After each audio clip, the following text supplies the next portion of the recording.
So I will talk about my work on databases and the two survey that I proposed. In every slide there is a bold sentence. That's the main thing that you must remember. So what are the requirements for my dream database? First thing that led all the work I've done so far is that I needed ACID transactions. Some people say it's too much, but people are going back to stronger guarantees in their databases, like MongoDB now has transactions. I needed polystructured data, like some people say schemaless, but I don't like schemaless, it doesn't say its name. It doesn't say what it is. So relational, recursive, text, something like full text, time and space. I also wanted to code queries in Scheme, because I'm a Scheme fanboy. And bonus points, I found a way to version data, not all data, but a lot of data. And also, thanks to Apple, it's scaled horizontally. That means you can add more machines to the cluster and you have more data, Google scale or whatever. So what is Surfy 167? It's an ordered key-value store. What is ordered key-value store? It's a mapping of byte vectors. So keys are byte vectors. Keys are ordered, unlike an hash table.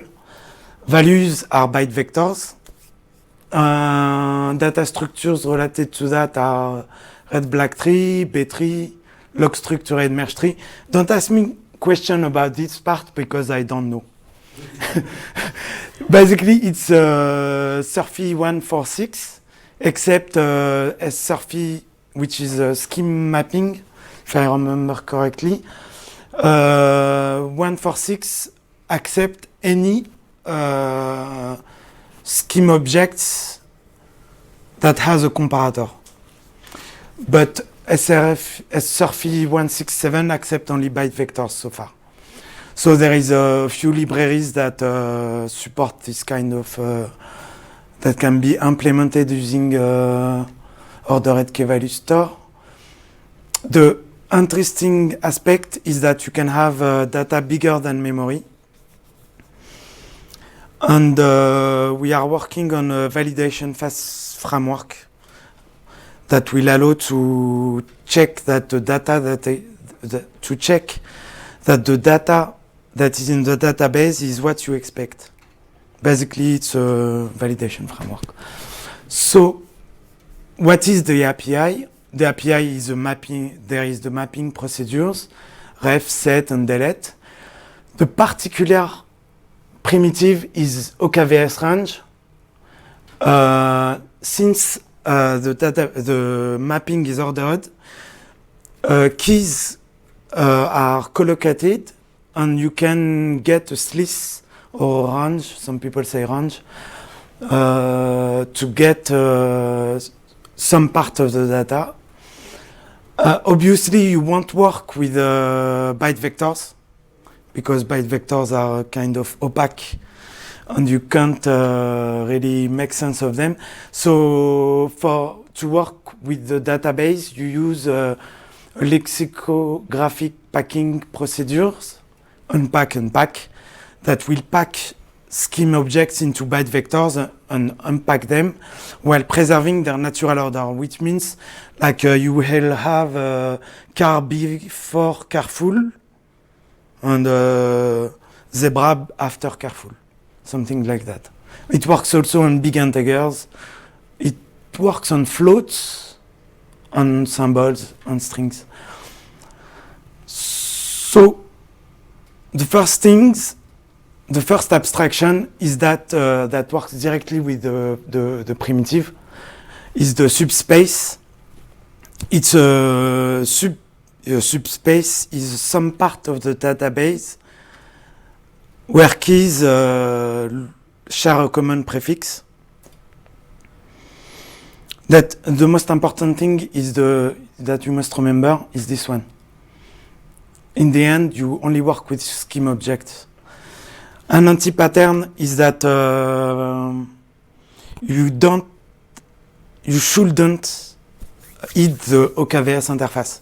I used to eat basically the database interface, but then if you eat the database interface, you can't compose abstraction together. Like I created a graph database, but once I wanted to add a full text search, I was unlucky to find out that I couldn't. That said, when you eat the OKVS interface, the API is simpler. So it's a trade-off between expressiveness and composition. Here I give an example of a small database. In purple, this part, as you see, starts with tags. It's a subspace tags. And before that, there is the news subspace. Inside the news subspace, there is a news row subspace. So this is an example of a row store database. Usually, that's how you work with the OKVS interface. You represent objects using their scheme representation. So on top of that, I wanted to experiment with triple store, and that's what led me to propose this work to the Surfy standard. Basically, I allow to create n tuples, set of n tuples. The RDF standard works with 3 tuples or 4 tuples, and this work allows to generalize this to n tuples. It's mainly based on this work, this question. It took me 2 weeks to find the correct question, and someone found the solution in 2 hours. So it's very easy. It's a result from the 50s. It's something about hypercubes and stuff, but I don't understand the math. The algorithm is something like 5 lines, but it's complicated math for me at least. So far, the code that is in the repo is schema on read. That means there is no validation, but we are working on it to have like RDBMS validation before write, yes. So why I needed to have NSTOR database?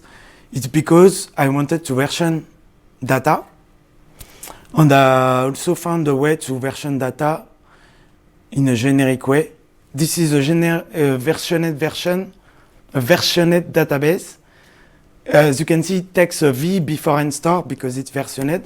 It's the same interface, but it has branch management procedures. It uses several NSTOR to keep on the data. Yes, that's a little thing to know about this. It takes a lot of space, like 21 times the size of the data. But in practice, in commercial settings, the data that I want to version is not that big. It is like it's not several tera of data that I want to version, but more around a few gigabytes. So it's possible to use. Applications, there is many applications. What I mean is that this point is important, as it's repeated here. Basically, you can have the pull request mechanic on any structured data, which is, I find it very nice. In many settings, you have to validate changes to a data before going into production, like we do with GitHub, and this allows to do that. So here, I wanted to explain how to do queries with the NSTAR. So on the left, we have the database. It has three items.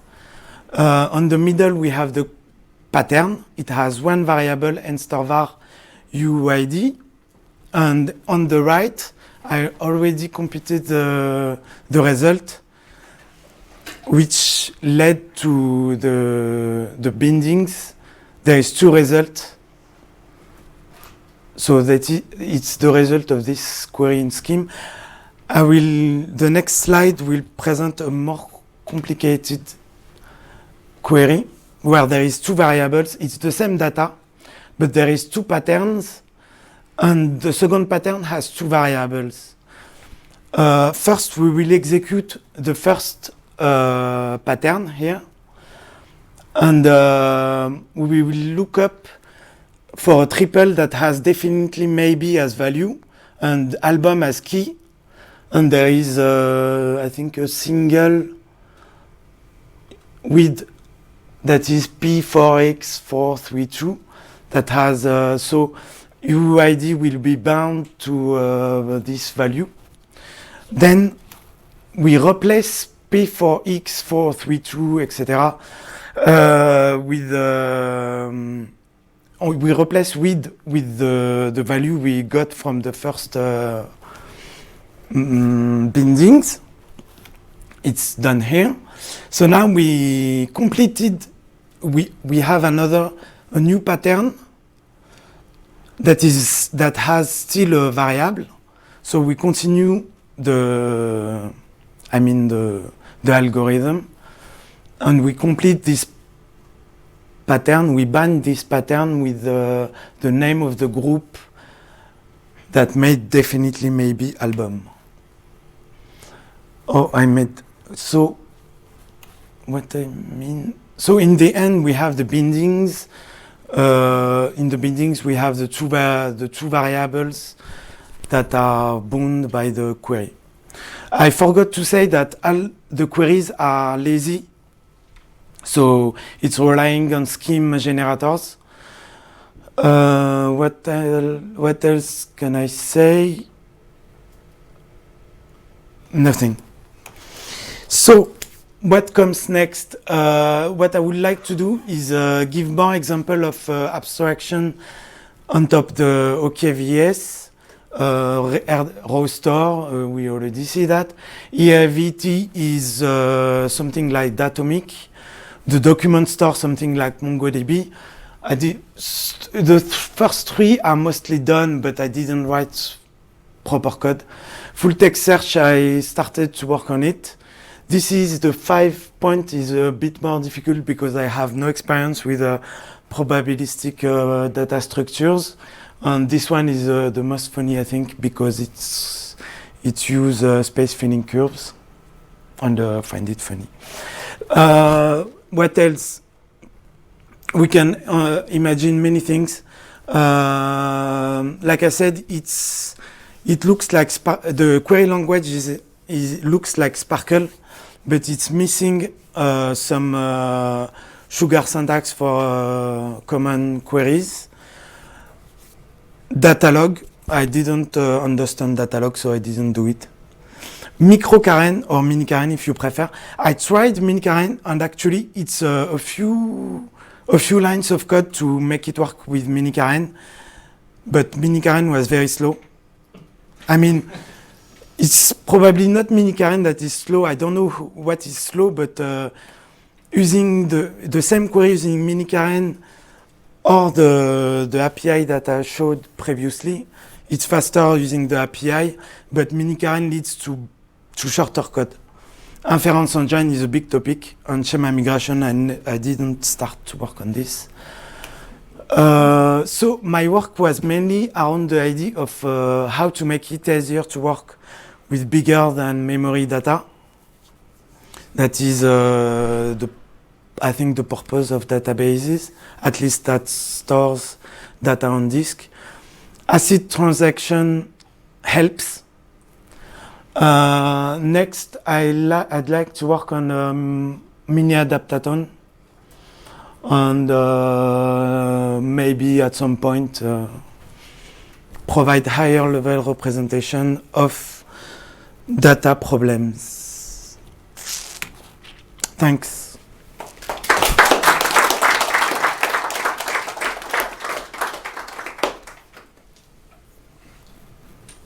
Questions?